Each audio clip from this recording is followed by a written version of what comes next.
Hi guys, tonight we begin in the dark, where the only light flickers from a tallow candle struggling to survive the draft. You wake shivering on a straw pallet, shoulders stiff, your wool blanket thin and already damp with the breath of too many sleepers. It's the hour before dawn in medieval England, the hour when the world outside is quiet except for an owl calling once, then gone. Inside the convent, though, the silence never really belongs to you. It is borrowed, imposed, and broken suddenly by a bell that strikes with a metallic insistence, slicing through your dream like a blade. There is no snooze button. You have seconds, not minutes, to drag yourself upright, to force your aching legs to move across the frozen flagstones. And you probably won't survive this life, not in the way you imagine survival: warmth, softness, dignity. This is about endurance, and it is cruel. So, before you get comfortable, take a moment to like the video and subscribe, but only if you genuinely enjoy what I do here. And I would love to know where you're listening from, so post your location and the local time in the comments. Now, dim the lights, let's step into the chill. The morning you face is more punishment than awakening. You slip your feet into wooden clogs that pinch and splinter, shuffle with the other sisters toward the chapel, where the stones echo like drums under dozens of reluctant steps. The smell of candle smoke clings to everything, mixed with mildew and the faint tang of unwashed wool. No one dares to complain aloud, but you can hear the coughs deep, rattling things that betray winter fevers and the occasional muffled sneeze. Germs are not understood, but you know sickness by instinct, by the way your neighbor's breath feels heavier in the air. Still, you march, because stopping is worse. Stopping earns notice, and notice brings penance. And here is a hard fact. Nuns in medieval England were expected to rise for matins prayers in the small hours, sometimes as early as 2 or 3 in the morning, depending on the order. Imagine it: dragging yourself out of fragile sleep in a room so cold frost collects on the inside of the windows. Your body is young or old, strong or weak. It doesn't matter. The bell rings, and you must answer. This ritual repeats not just once, but over and over through the day and night, 7 or 8 services, each one demanding presence, each one tearing you from whatever small comfort you tried to salvage. The schedule is strict, relentless, and it cares nothing for how tired you feel. You might think the sisters would get used to it. You don't. Fatigue becomes a second skin, a haze that dulls every sense but never truly softens. There's an odd debate among historians about whether this kind of forced rhythm made the women closer to God or simply crushed them into obedience. Some argue the constant cycle was spiritual discipline, hammering body and mind into divine order. Others suggest it was more about control, keeping women busy, too exhausted to question authority. Which version is right? The truth probably drifts somewhere between prayer and politics, as truth so often does. But in the middle of it, you don't think about scholarly debates. You think about warmth. You think about whether your toes will still be attached after another hour of kneeling on freezing stone. You think about how, even in the dead of winter, the chapel's narrow windows let in cold draughts that make your candle gutter and smoke, sending acrid fumes into your throat. You think about how each cough echoes, how each voice rises in psalms half swallowed by exhaustion. Your lips move automatically, syllables familiar as breathing, though your heart pounds in protest. And here's a quirky detail that might surprise you. Some convents tried to soften the blow of night waking by handing out little indulgences, like a swig of warmed ale or thin broth after prayers. Not exactly luxury, but in the moment, even sour beer at 3 in the morning felt like salvation. Picture yourself, gulping something lukewarm from a wooden cup, steam fogging faintly against your nose. Not delicious, but it's fuel, and you cling to it because nothing else tastes like comfort here. The routine continues. You shuffle back to your work or your narrow cot, eyes half shut, body aching. The bell will ring again soon, and you'll be dragged back to the chapel. It becomes a cycle that steals any sense of ownership over your time, your body, even your dreams. And yet, there's a strange rhythm to it, almost hypnotic. Sometimes, when you chant in unison with the others, you feel suspended, hovering between earth and sky, between misery and transcendence. Maybe that's the point. Maybe the exhaustion is supposed to peel away the self, leaving you closer to something sacred. Or maybe it's just a way to break you. Think of the chill again, biting harder as dawn edges closer. The candle gutters. The bell echoes in your skull. You're barely awake, yet this is how your day begins, how every day begins.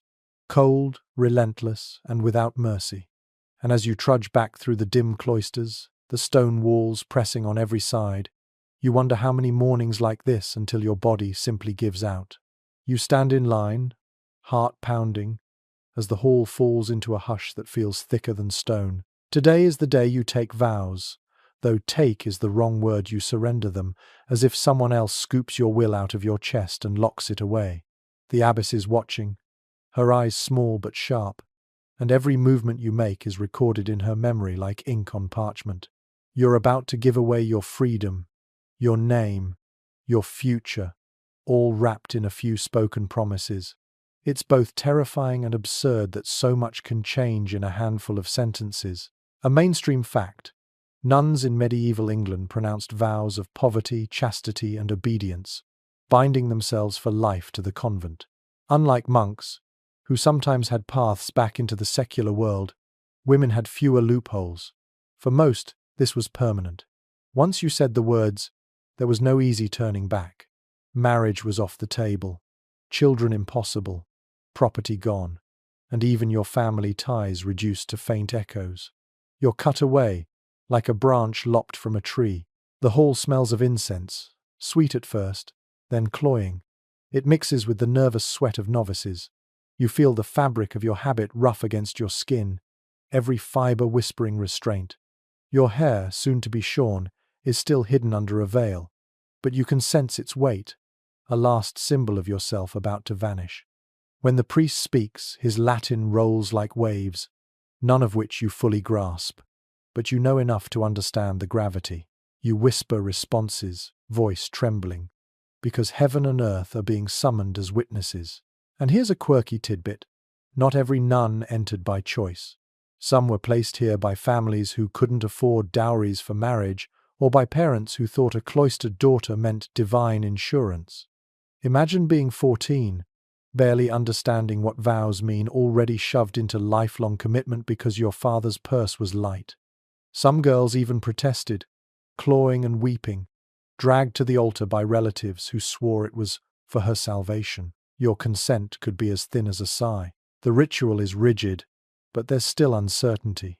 Scholars still debate whether many women entered convents willingly, driven by spiritual hunger, or whether the majority were pressured, bribed, or outright forced.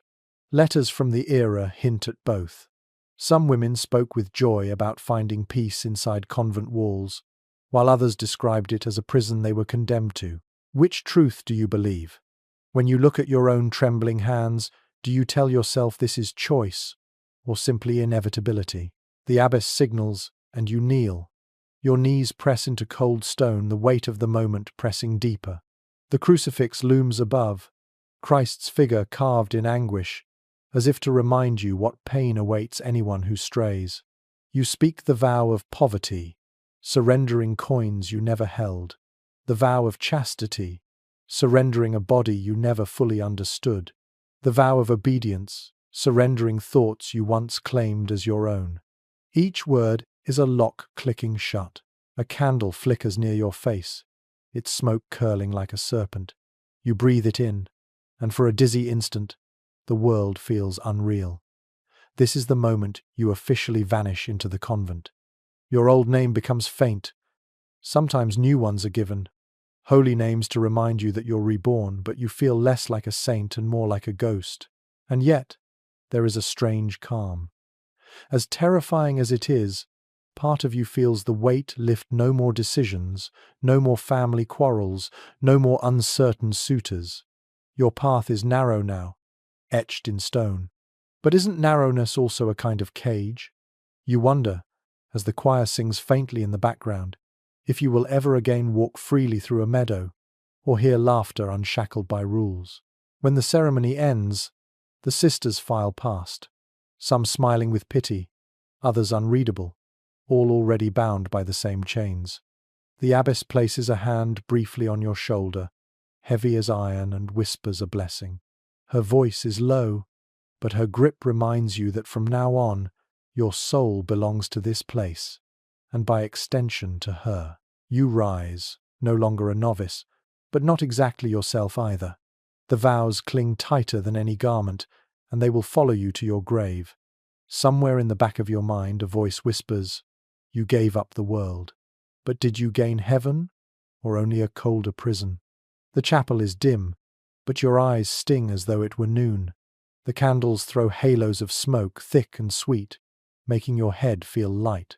You shuffle to your place in the choir stall, wooden bench creaking under your weight. It's the middle of the night, though you've already been up once before. The bell had dragged you from your straw bed like a thief stealing sleep, and now you're expected to chant psalms until your throat feels raw. The chant begins low, voices blending into a river of sound that refuses to stop. You join in, because silence is noticed, and noticed silence becomes punishment. The Latin rolls across your tongue, syllables you half understand, but know by heart. Your lips move automatically, even as your eyelids droop. The stone floor beneath your feet radiates cold up through your legs, gnawing into bone. And every time you sway a little too far, the hard elbow of the nun beside you nudges you back into rhythm. Here's a sober historical truth.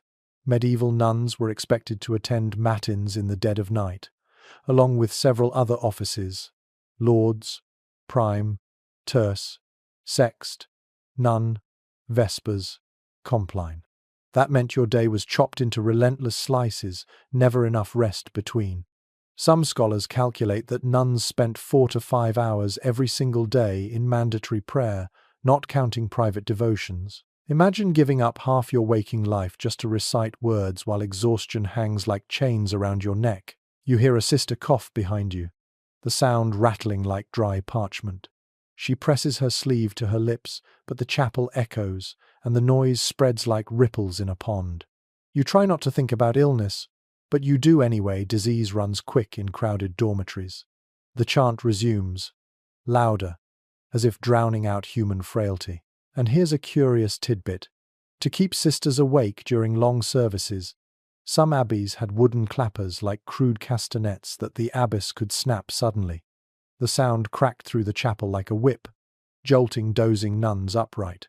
Imagine being half asleep, only to leap at a sharp clack, echoing across the stone walls. Startled back into prayer, your heart hammering, you're suddenly more awake than you wish to be. Still, not everything is mechanical. There are moments, brief and haunting, when the chant swells into harmony so perfect it feels like the air itself glows. Your body aches, your head droops, but your ears drink the music. For a fleeting breath, you forget the hunger, the cold, the sore knees. You're suspended, almost weightless. You wonder, is this what the church promised? That by drowning the self in ritual you might stumble upon grace? Yet the question lingers. Historians continue to argue whether these endless chants brought true spiritual fulfillment or whether they simply numbed minds into submission. Some point to mystical writings of nuns who claimed visions during nocturnal prayer, radiant lights, voices of angels. Others counter that such visions were more likely hallucinations sparked by fatigue, hunger, or smoke from cheap candles filling the lungs. The line between miracle and madness blurs when you've had only 2 hours of sleep. The psalms stretch on. Your voice feels like sand, dry and crumbling, but you dare not stop. The abbess prowls with her gaze like a falcon. Around you, sisters tilt forward, catching themselves before collapsing. One girl's chin drops to her chest. The nun beside her digs sharp fingers into her side to rouse her. There is no mercy, not even for sleep. And yet, outside the chapel, dawn is inching closer. You can feel the faint shift in air, the cold light trying to force its way past stained glass. The chant reaches its final note, fading into silence that feels almost holy. You lower your head, numb with exhaustion. You shuffle back to your pallet, body trembling with relief, knowing full well the bell will drag you up again in a handful of hours. That is the life you've bound yourself to. No night belongs to you, no hour untouched by prayer. The Psalms never stop. They echo in your head, even as you collapse back onto straw, where dreams blur into chants, and chants blur into dreams.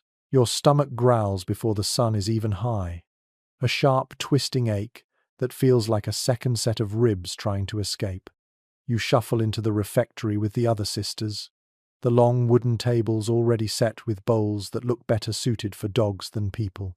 The air smells of smoke from the kitchen hearth and the faint sour tang of cabbage.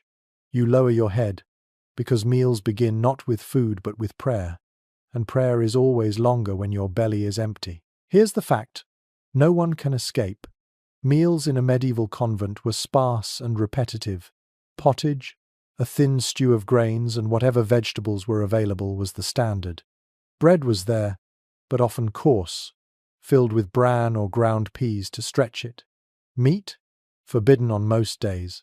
You might get fish, salted or dried, if the abbey was wealthy, but more often it was beans, leeks, onions, or turnips boiled until they lost any flavour they once had. The church taught moderation and fasting as virtues, so hunger was not an accident, it was a policy. You finally dip your spoon into the pottage, and it's more water than substance. The flavour is smoke, salt, and maybe a stray root or two. You chew bread so tough your jaw aches, crust that feels more like stone than food. Around you, the hall is silent except for the scrape of spoons and the faint mumble of scripture being read aloud from a pulpit. No chatter, no laughter, your ears only catch the sound of your own stomach, still unsatisfied. And here's a quirky little detail. In some convents, nuns had a weekly treat of ale or beer, weak and watery, brewed more for calories than pleasure. Imagine sipping something that tastes faintly of barley and sour yeast, telling yourself it's nourishment. Sometimes it was the only thing that dulled the hunger. Other convents kept tiny gardens where herbs and greens were grown, but if winter had its grip, even those luxuries vanished, leaving turnips and onions that shriveled in the frost. You glance down at your bowl, and there's a film of grease floating on top. It might have come from a scrap of animal fat, or perhaps it's simply the residue of yesterday's pot, reused again and again. You force yourself to swallow because there won't be more food until evening. Breakfast is unheard of. You must work and pray through the morning on nothing but this thin offering. And yet there is something oddly unifying in the ritual. Every sister eats the same ration, high-born or low-born. You might have once feasted at your family's hearth, but here you are levelled with the daughter of a peasant, each of you scraping the same watery stew from the same battered bowls. Hunger has no favourites, and in a strange way, that feels almost just. Still, scholars disagree on whether convent diets were intentionally cruel or simply limited by supply. Some argue the church deliberately starved its women, believing hunger tamed the body and sharpened the soul. Others suggest most abbeys were simply poor, struggling to feed dozens of mouths in an economy that wavered with every failed harvest. Which is it? Did God demand your hunger, or did poverty simply enforce it? The question lingers as you chew another flavourless mouthful. Your stomach clenches, not just from want but from the heaviness of beans and cabbage, which sit like stones once swallowed. Gas and discomfort are the constant companions of convent dining. You shift on the hard bench, trying to quiet the rumble inside you.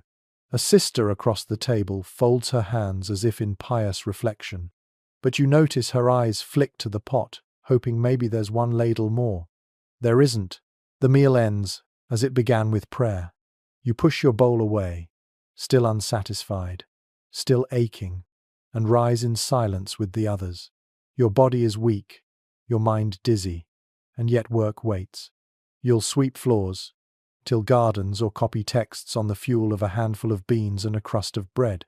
As you file out of the hall, you realize the cruelest part isn't just the hunger, it's knowing this is permanent. There's no feast waiting tomorrow, no indulgence to look forward to, just the same pottage, the same coarse bread, the same hollow ache. day after day, season after season, until hunger itself becomes as familiar as your own name. The rules don't wait for your hunger to fade. They cling like cobwebs to every moment. You step from the refectory back into the cloister, and already your shoulders hunch, because silence is demanded. Not the peaceful silence of a quiet meadow, but the rigid silence that crushes laughter before it's born. Every gesture has weight. Every glance risks suspicion. The abbess doesn't need to watch you all the time, her rules do the work for her. A blunt historical truth. Medieval convents followed the rule of Saint Benedict or variations of it, which meant silence, obedience, humility, and ritual structured every hour. The rules were detailed, covering what you wore, when you ate, even how you slept. Obedience wasn't optional. It was survival. You could be assigned penance for speaking out of turn, smiling too brightly, or even humming to yourself while working. Imagine living in a world where joy itself felt like contraband. The atmosphere is thick with suspicion. You walk past a sister who lowers her eyes so quickly you wonder what she's hiding. Another adjusts her veil nervously, as though even cloth might be breaking a command. And you? You hold your breath sometimes, terrified that the smallest sigh will betray rebellion. The cloister walls, stone and cold, seem to lean in, listening. Here's a quirky tidbit. Some rules were downright absurd. In certain convents, nuns were forbidden to sneeze during prayer without excusing themselves afterward. Sneezing was seen as disruptive to the sacred rhythm, as though a cough or sniff might invite demons. Imagine apologizing every time your nose betrayed you in the drafty chapel. You'd almost laugh, except laughter is forbidden too, and the punishments for breaking rules could sting worse than hunger. Whispered gossip might earn you days of fasting, or worse, public humiliation kneeling in the center of the chapel while others filed past, forced to wear rough garments or carry heavy stones. Scholars continue to puzzle over whether these harsh rules were meant to cultivate holiness or simply control women with military precision. Was this about God or about power? The debate rumbles through history, but as you kneel on stone floors with raw knees, you feel the answer pressing sharp against your bones. Every sound becomes magnified in enforced silence. The scrape of sandals on stone, the rasp of a broom, the sudden echo of the abbess's cough from down the corridor. Your ears twitch like an animal's, always alert, because you never know when someone might be watching. Suspicion seeps into your dreams. Too, you wake from sleep, convinced you've spoken, muttered, or laughed, though no one else stirs. And yet, there are odd comforts. The predictability of rules means you never wonder what comes next. You know when to wake, when to pray, when to eat, when to scrub floors. There is no freedom, but there is order, a strange, suffocating order that numbs the chaos of the outside world. You might hate it, but you cling to it too, because in its own way it spares you the terror of choice. Still, the rules feel endless. You adjust your veil just so, because anything crooked invites correction. You fold your hands when idle, because dangling fingers are frowned upon. You lower your gaze when passing others, because wandering eyes suggest wandering thoughts. Each motion rehearsed, each step dictated, until you barely feel human anymore, more like a puppet pulled by invisible strings. And in the corner of your mind, a voice whispers rebellion. What if you shouted? What if you laughed? What if you tore off the veil and ran barefoot down the cloister screaming your own name? The thought makes your heart leap, but you swallow it, because imagination itself feels dangerous here. You shuffle on, silent, obedient, and invisible, wrapped in a net of rules that grows tighter each day. The day drags on, but there is no rest to soften its edges. When evening finally comes, you don't collapse into comfort. Instead, you sink onto a pallet, stuffed with straw so lumpy it feels like sleeping on bundles of sticks. The dormitory air is heavy with the smell of damp wool and bodies that rarely wash, and the draft sneaks through cracks in the shutters to nip your toes.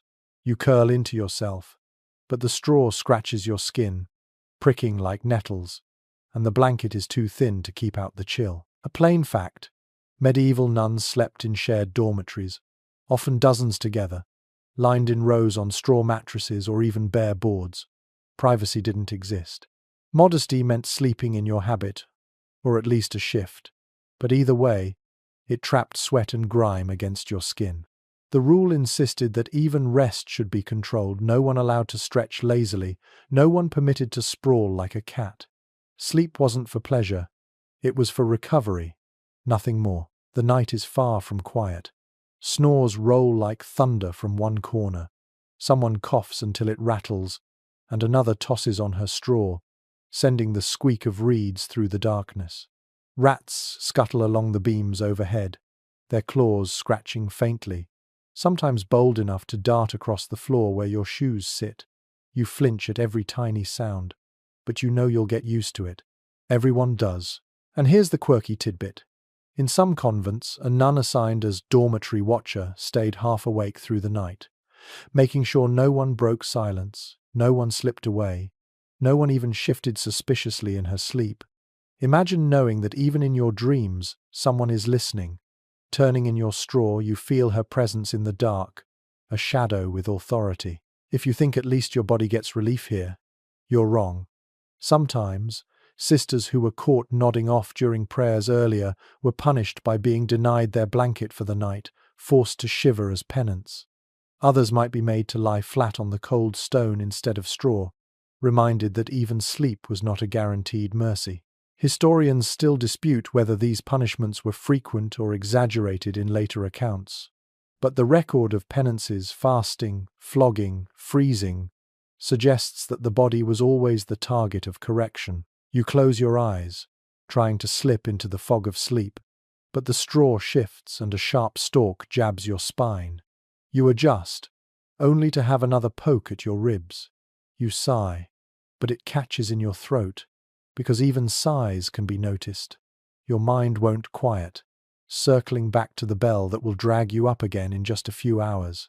It waits like a predator, already licking its lips, and yet there is something strangely communal in the misery. Dozens of bodies breathing in rhythm, the sound like waves on a dark shore. You're all trapped together, sharing the same aches, the same fleas, the same snores. Sometimes, in half-sleep, the chorus of breaths feels like prayer itself, soft and endless. It's not comfort exactly, but it is solidarity.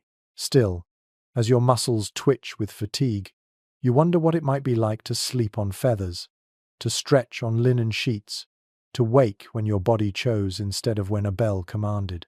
The thought is dangerous, luxury breeds longing, but in the quiet moments, your mind drifts anyway.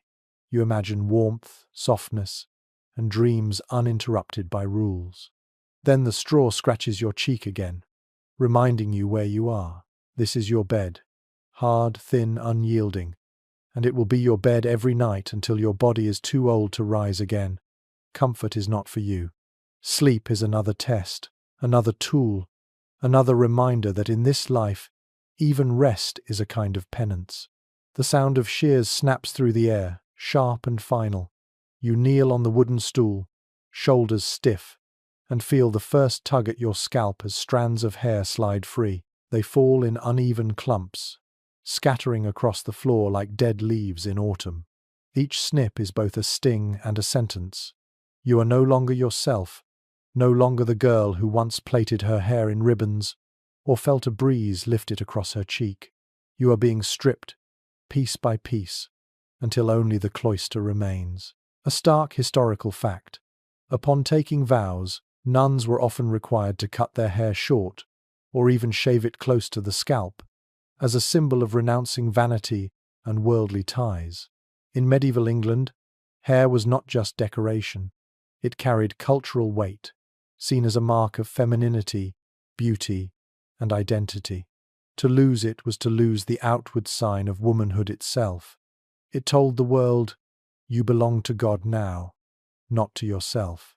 The shears bite again, and you wince at the cold rush of air against bare skin.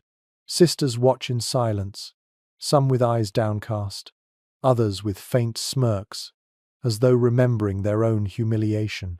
The abbess stands over you, solemn, as if she were officiating a funeral because in a way, she is. Your hair, once washed in oils or braided by your mother's hands, now lies lifeless in a pile, ready to be swept away like dust. And here's a curious tidbit. Sometimes, convents saved the shorn hair to stuff pillows or weave into cloth, a grim kind of recycling. Imagine laying your head each night on a cushion filled with the very hair you once treasured, strands twisted with those of countless other women.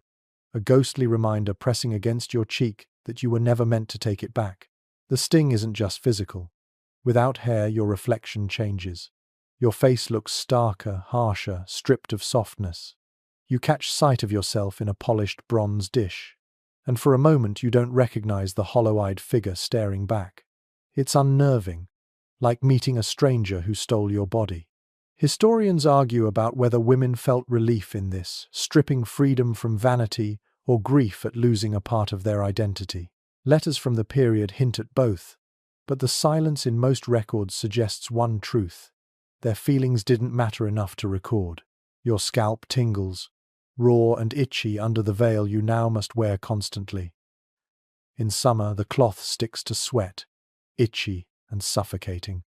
In winter, the cold bites deeper, every breath of wind chilling your bare head beneath thin fabric. The veil becomes less a symbol of holiness and more a reminder of absence of something taken. And what of the memories? You recall combing your hair by firelight, your mother untangling knots with patient fingers, your sister braiding ribbons before feast days. Those memories ache now, forbidden luxuries of touch and care. You'll never feel the weight of long braids on your back again, never tuck flowers behind your ear at midsummer, never catch a lover's hand brushing against loose strands. All of that has been cut away, lying in a heap at your feet. The abbess nods when the last lock is gone, satisfied. A sister sweeps the hair into a basket, as if tidying scraps after a meal. You lower your head, feeling naked, diminished. The veil is lowered into place, and for a moment, it feels like a burial shroud. You've been erased, not completely, but enough that when you run your hand over your scalp, smooth and foreign, you can no longer find the girl you once were. The shears close with a final snap. The sound echoes longer in your ears than the chant of psalms ever could. You rise, veil heavy, scalp prickling, and step away from the pile of yourself left behind on the floor. That hair will never grow for you again, not as a symbol of freedom. From now on, your identity belongs to the convent, and even the mirror won't return it. The clang of the pail echoes down the cloister, a hollow metallic thud that sets your teeth on edge. You bend low, bristles scratching stone, and push your brush until your knuckles split. The floor seems endless, cold slabs stretching farther than your patience. Scrubbing isn't a task, it's a sentence. You can't stop, not until the stone shines with a gleam no one but the abbess will notice. And even then, she'll likely frown and point out the patch you missed, her eyes sharp as needles. Here's the blunt truth. Convent life meant ceaseless manual labor. Prayer was central, yes, but it was woven with endless chores, scrubbing floors, washing linens, hauling water, tending animals. The sisters kept the abbey running because no one else would. In some orders, hours of hard work were considered just as holy as chanting psalms. Idleness, after all, was sin, and sin wasn't tolerated. Your hands sting with lye soap, the smell sharp and bitter in your nose. Water so cold it burns seeps into the cracks of your skin, leaving your fingers red and raw. The straw brush frays at the edges, each sweep grinding dirt into your bleeding knuckles. You mutter prayers through clenched teeth, not because they bring comfort, but because the silence otherwise would be too heavy. And here's a strange, almost comical detail. Some convents required nuns to clean not only their own cloisters, but also the muddy boots of visitors, pilgrims, priests, even nobles. Imagine the humiliation of kneeling in filth, scraping muck from a stranger's soles while they mutter blessings or complaints above you. Dirt wasn't just dirt.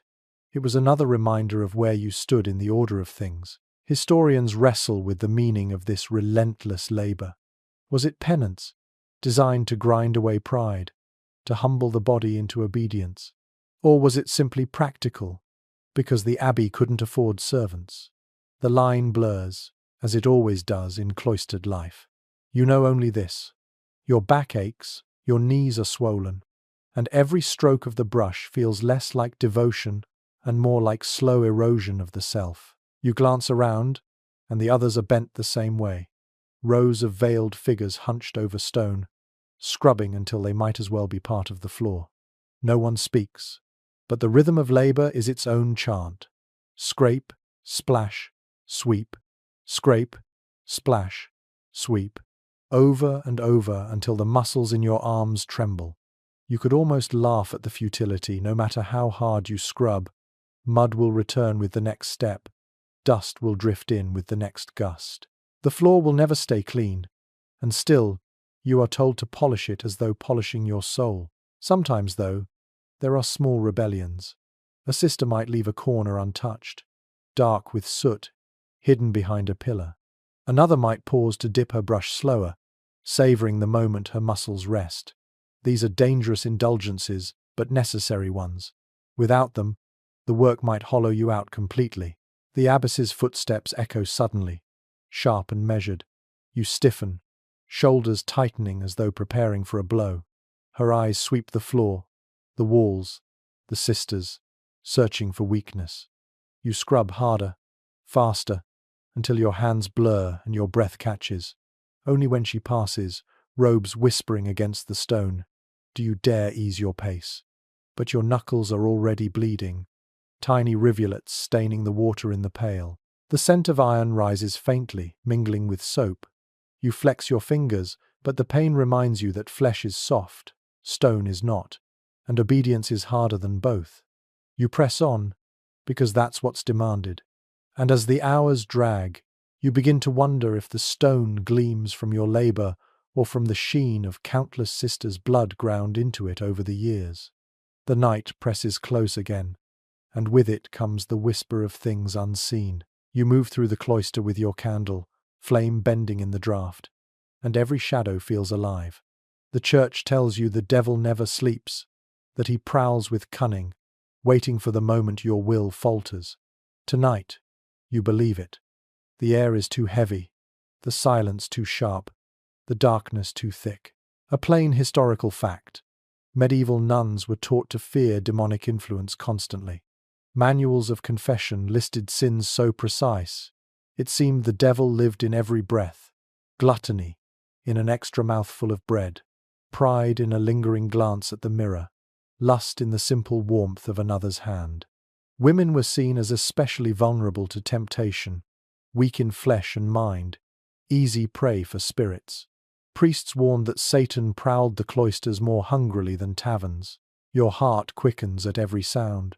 The scuttle of rats in the walls, the hoot of an owl beyond the window. You hold your candle higher, but the flame only deepens the shadows. Your mind whispers that something is there, something just out of sight. You mutter prayers, words tumbling faster as though your breath itself can keep evil away. And here's the quirky tidbit. Some convents kept little exorcism kits of blessed salt, herbs, and holy water to sprinkle in corners where sisters felt uneasy. Imagine tossing salt into the dark like a nervous cook seasoning a stew, hoping it kept demons at bay. Sometimes, charms were tucked under pillows, tiny crosses, relic scraps to protect dreams from unholy intrusion. Still, dread lingers. Stories pass in whispers. A nun struck dumb after seeing a black dog in the chapel. Another who claimed a shadow pressed on her chest until she couldn't breathe. Were they visions of holiness, or signs of madness, born of hunger and sleeplessness? Scholars debate whether these tales were true demonic encounters, or psychological breaks misunderstood by a world steeped in superstition. Even now you don't know. Your own heart pounds too hard to decide. The abbess insists the devil tempts most in dreams, when the mind is vulnerable, so you fear the very thought of sleep. You remember a sermon describing how demons enter through dreams of warmth and touch, twisting desire into sin. So you force yourself to stay awake, staring at the rafters, even as your eyelids drag like weights. Every flicker of the candle feels like a warning, every crackle of wood like a whisper in a tongue you can't quite hear. The fear isn't just of demons outside. You've been told they live inside you, 2. Every stray thought a claw mark, every flicker of longing a hoofprint. When you recall your family's hearth, or the smile of someone you once loved, you feel shame prickling hot. Was it memory or temptation? You can't tell. And that uncertainty eats at you worse than hunger ever could. You sprinkle a few grains of blessed salt at the foot of your pallet before lying down, heart thudding like a drum. The straw scratches, the veil itches, the air is heavy, but you keep your hands tight around your rosary. You whisper prayers, counting beads until the numbers blur. Outside, the wind moans low against the walls, and you wonder if it's only wind or something darker, circling the convent, pressing closer with each breath. And in that moment, you realize the horror of this life isn't just the cold, the hunger, or the rules. It's the constant fear that even your own mind is unsafe, that shadows might not be shadows, and that the devil may be waiting not outside the door, but already curled inside your chest. The cloister is never quiet when the abbess walks. Her steps are deliberate, echoing across the flagstones like a drum that keeps every soul in line. You feel her before you see her, that prickling sense that your posture isn't straight enough, your eyes too bold, your silence too casual. She is the law in human form, and she knows it. A hard fact. The abbess in a medieval convent wielded immense authority.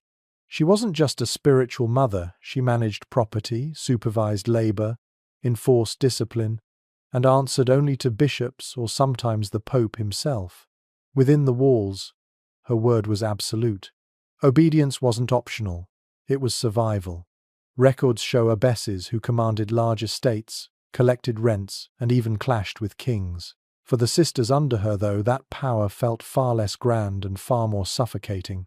You kneel as she passes, eyes fixed on the ground.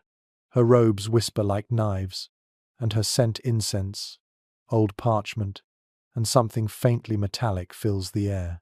She stops near you, and for a moment the silence sharpens. A hand touches your shoulder, firm and heavy, and she murmurs a word of blessing. Yet it doesn't feel like comfort. It feels like being marked, like prey tagged by a hunter. And here's a curious tidbit. Some abbesses kept detailed punishment books, logging every small offense. Talk too loudly during work? Recorded. Yawn during prayer? Recorded. Lose focus while copying scripture? Recorded.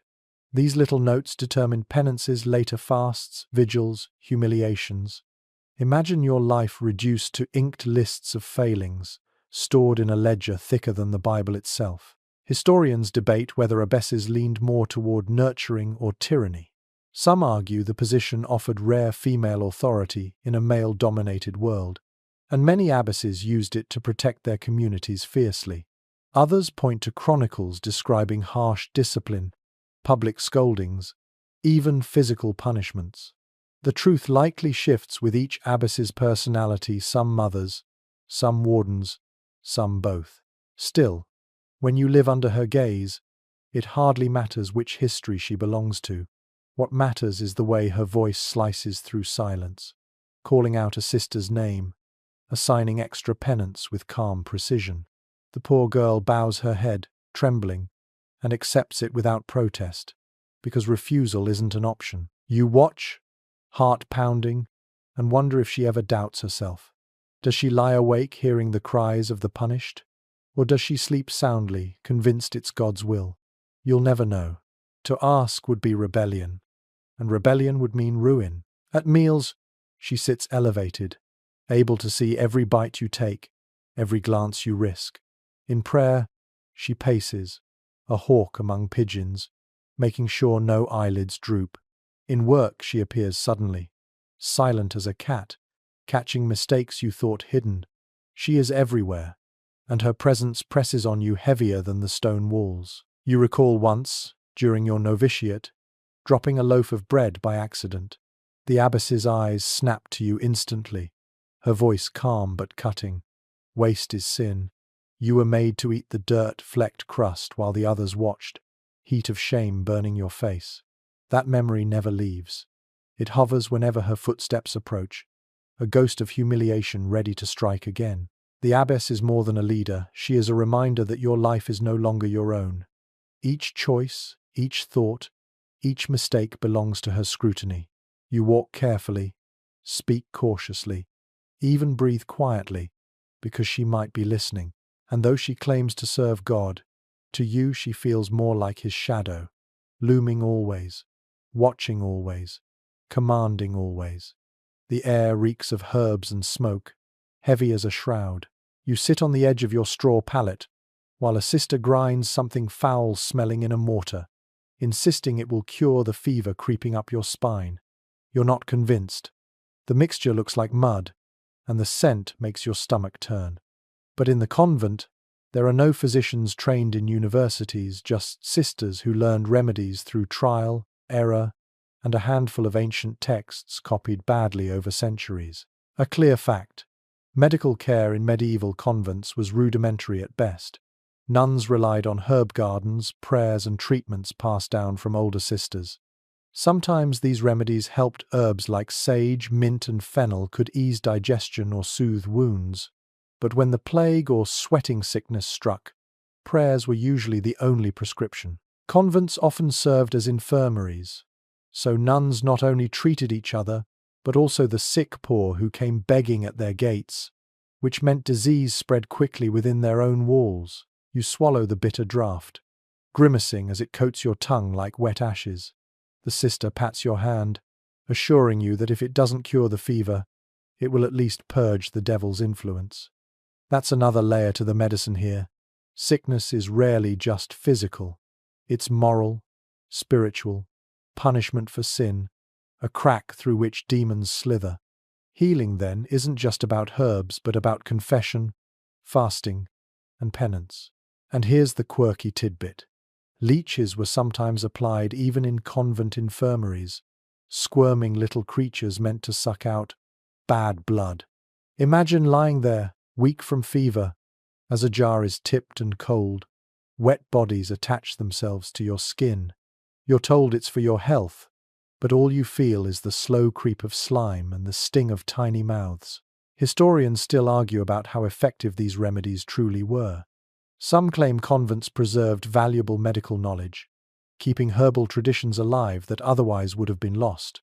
Others point out the staggering death rates and dismiss much of it as superstition dressed in ritual. Perhaps both are true small successes swallowed by catastrophic failures. The memory of plague still haunts the cloister. You remember the sisters whispering about it, whole convents emptied, corpses piled in churchyards, bells tolling endlessly. Even now, any cough draws nervous glances, any fever feels like a death sentence. And still, the remedies don't change much. Hot poultices slapped on swollen glands, foul tonics brewed from mouldy roots, prayers mumbled until voices crack. You lie back, head spinning, and watch shadows on the ceiling flicker with the flame. The fever blurs your vision, turning the abbess's passing shape into something monstrous, her veil trailing like wings of smoke. You close your eyes, clutching the rosary, because you're not sure whether the heat in your chest is sickness or possession. Both demand the same cure: obedience, submission, faith. The sister returns, placing a cloth soaked in vinegar across your forehead. It stings, making your eyes water, but it's cool, and that small mercy feels enormous. For a moment, the world is quieter, the fever held back by damp linen and whispered prayers. You drift, wondering if you'll wake tomorrow. If you do, you'll thank the herbs and the vinegar. If you don't, you'll be told the devil finally claimed his due. Either way, your body isn't really yours. It belongs to the convent, to God, to whatever unseen forces decide whether breath continues. You're only the vessel, patched with herbs, drained with leeches, scrubbed with vinegar, waiting to see whether faith or fever wins. You catch her eyes across the cloister, and for the briefest heartbeat, something human flickers, something warmer than duty, more dangerous than silence. It is gone in an instant, buried under bowed heads and folded hands, but you feel it still. Affection is forbidden here, unless it flows upward, toward Christ alone. Every other bond is suspect, every whisper a threat. Yet the human heart has a way of betraying rules. A sober fact: in medieval convents, relationships between sisters were tightly policed. The Church feared particular friendships, believing close attachments could lead to jealousy, distraction, or worse sins of the flesh. Manuals warned abbesses to watch for pairs of nuns spending too much time together, sharing secrets, or showing favoritism. Even innocent fondness was painted as corruption. The only acceptable love was collective, directed toward the Virgin or Christ. But hearts don't bend as neatly as rules demand. You linger longer in the garden when she is there, weeding beside her, fingers brushing soil too close to hers. You whisper words in the scriptorium, nothing more than comments on ink or parchment. But your voices drop, conspiratorial. Each glance, each murmur, carries a thrill and a terror. And here's the curious tidbit. Some convent records describe punishments for nuns caught in secret bonds. The penalties ranged from fasting and public confession to being locked away in solitary cells. Imagine being starved of food and companionship because you dared to care too deeply. The Church treated these ties as a disease, to be cauterized before they spread. Historians still debate the reality behind these suspicions. Were convents truly rife with forbidden romances, or did clerical authorities project their own fears onto women's communities? Surviving letters suggest a spectrum. Some sisters wrote to each other with passion, even longing, while others lived in bonds more like family. The truth, as always, is tangled. But the fear of scandal was real enough to shape daily life into suspicion and distance. You feel it in the way others glance when you laugh, too freely, too warmly. You sense it in the abbess's sharp look when she finds you standing too near another sister. You learn to mask your voice, to hold back smiles, to guard even the flicker of affection that might betray you. But inside, your chest aches with it. At night, lying on your straw, you think of her, of the sound of her voice during psalms, of the way her hands move steadily over parchment, of how her eyes seem almost kind. You scold yourself, whisper prayers for purity, clutch the rosary until beads leave indentations in your palms. Yet the thoughts return, softer and stronger, each time the bell rings, each time the silence grows too heavy. It is a terrible irony. The convent teaches that God is love, yet forbids you nearly every form of it. You may not love your family in the world. You may not love a sister too closely. You may not even love yourself. Only Christ may have your heart. But Christ never sits beside you in the scriptorium, never shares a smile over shared labor. That small, forbidden warmth is the only thing that feels truly alive. You wonder if others feel it too, if secret bonds knit themselves quietly in the shadows while the abbess pretends not to see. Or perhaps they do not pretend, they simply wait, ready to strike with punishment when the bonds grow too obvious. You pray it won't happen to you, but the fear only makes the bond stronger, sweeter in its danger. One day, you know, it may end badly, with shame, with punishment, with separation. But tonight, as you walk past her in the cloister, her sleeve brushes yours, just barely, and that single touch is enough to carry you through another hour of hunger, another round of prayer, another night on straw. The bell drags you into daylight, but instead of parchment or psalms, today's penance is in the garden. The cloister walls open into a patch of earth that never feels quite large enough, and yet the abbess expects miracles from it. Rows of beans sag under their own weight, onions poke up stubborn green shoots, and the soil clings to your fingers like a second skin. A plain fact: most convents in medieval England relied heavily on gardens for food. They grew beans, peas, leeks, onions, and herbs for both cooking and medicine. Orchards and vineyards were rarer, but a few lucky abbeys kept them. Nuns bent their backs to tilling, planting, and harvesting. Often alongside lay sisters or servants if the community had wealth. For poorer houses, the sisters did it all themselves, digging in muck, hauling water, and pulling weeds until their hands blistered. The work is endless. You haul buckets from the well, arms straining, water sloshing down your legs and soaking your shoes. The smell of damp soil rises, rich and sour, clinging to your nostrils. You kneel to weed, and dirt grinds under your nails, staining them black. The sun is faint, a weak English disk behind clouds, but it still beats down enough to make your veil stick to your scalp. Sweat trickles down your spine, but you dare not shed a layer. Modesty binds tighter than heat. And here's the quirky detail. Some convent gardens weren't just for food. They planted roses and lilies for decoration in the church, marigolds for dye, and even plants thought to ward off evil like rue or wormwood. Imagine tugging weeds beside a neat row of flowers, muttering prayers that the blossoms would not just beautify the altar, but also repel lurking demons. The labor feels ceaseless. You hoe until your shoulders ache, pull weeds until your knees burn, and still the garden swallows your effort whole. Rabbits gnaw the leaves, worms eat the roots, frost sneaks in overnight. You glance at the other sisters, their faces set and grim, dirt smearing their habits. They move like shadows in rows, no words exchanged, only the rhythm of bending, pulling, carrying. The silence makes the buzzing of bees sound deafening. Historians still argue about whether these gardens symbolized holy self-sufficiency or simple necessity. Some claim the careful layout of monastic gardens mirrored the order of heaven, an earthly paradise behind cloister walls. Others see only survival, soil turned because mouths needed filling. As you dig your spade into heavy earth, sweat dripping into your eyes, the second explanation feels far more likely. And yet, there are moments of beauty, even here. A shaft of sunlight breaks through, gilding the leaves with sudden brilliance. A wren flits between rows, singing as though mocking your silence.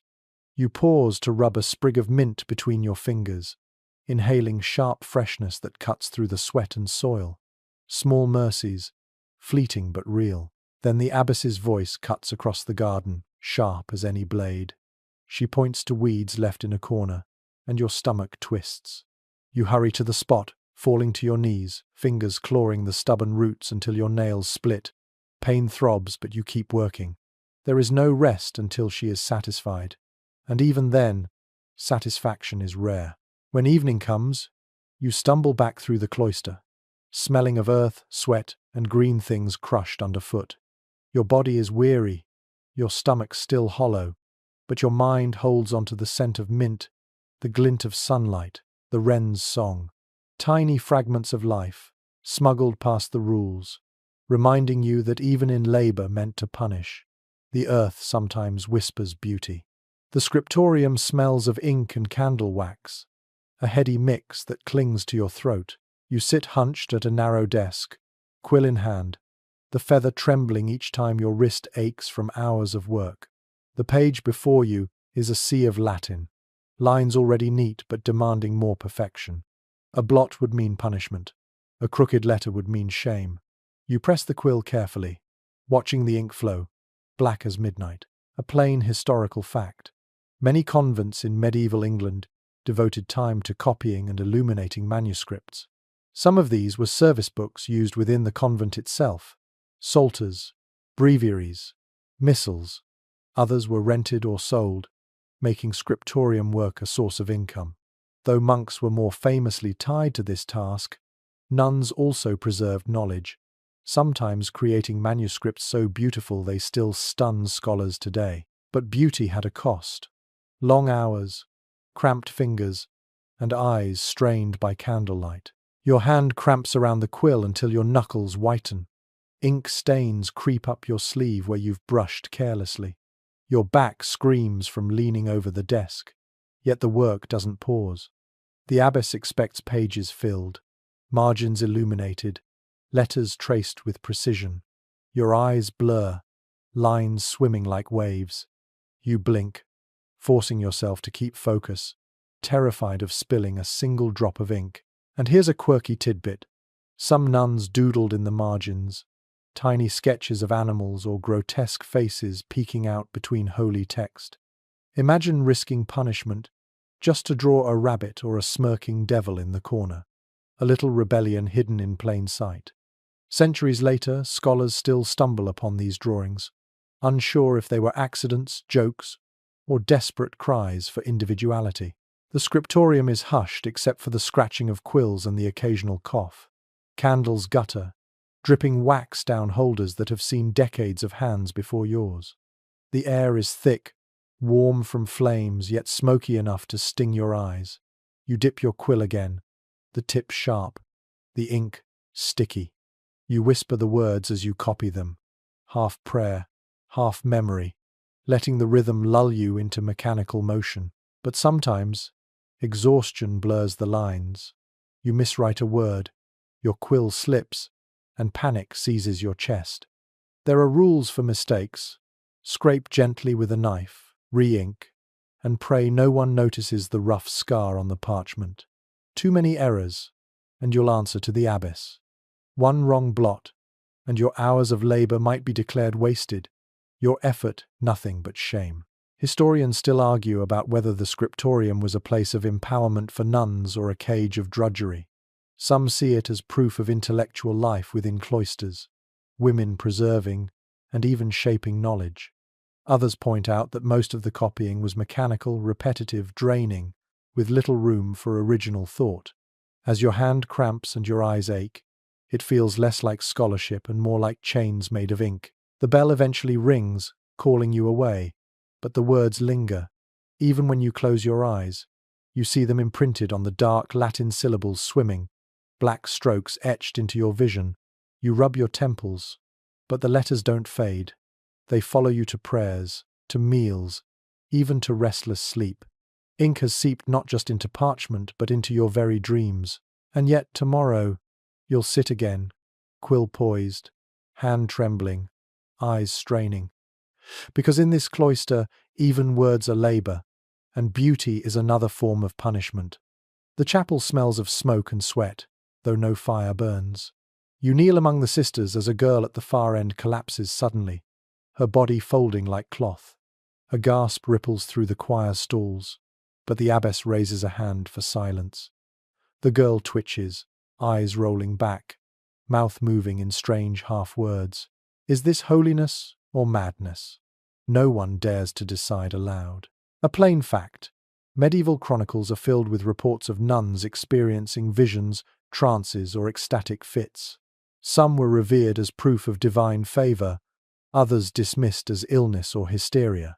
In England, accounts mention sisters who claimed to see Christ bleeding before them, or the Virgin whispering secrets into their ear. These experiences drew pilgrims and donations, but they also sparked suspicion. Were such visions, miracles, or the devil's tricks? You watch the girl's body shudder, her veil slipping askew, her hands clawing at the air.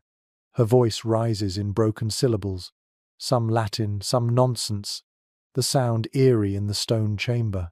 The other sisters whisper prayers, but unease curls in your belly. This doesn't look like grace. It looks like hunger, exhaustion, and fear twisting flesh. And here's a curious tidbit.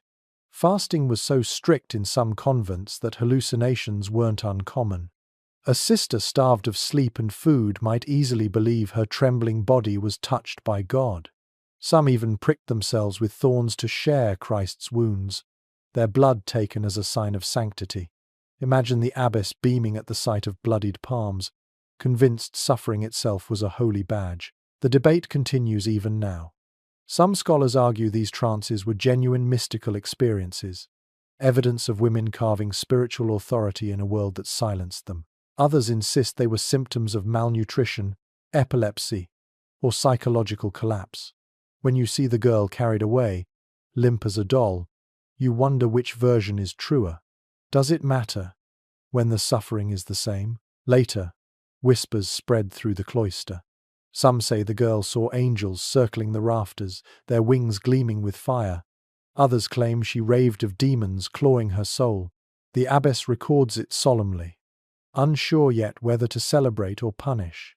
You, meanwhile, lie awake in the dormitory, staring at the ceiling, wondering if you too will collapse one day, body betraying you in the middle of prayer. Your own hunger gnaws deep. Your sleep is fractured by bells. And sometimes when the candlelight flickers, you see shapes that shouldn't be there. A shadow bending where no sister stands. a whisper in your ear when the room is silent. Are they tricks of a weary mind, or warnings that your soul is unraveling? You clutch your rosary until your fingers ache, terrified of what visions might come if you loosen your grip. The memory of the girl's scream lingers, sharp and thin as broken glass. You close your eyes, praying for dreamless rest. But instead, in the darkness, you see her face again, eyes wide, mouth open as though still whispering secrets you aren't meant to hear. The wooden confessional creaks as you kneel, knees pressed into splintered boards, heart hammering faster than the bell at dawn.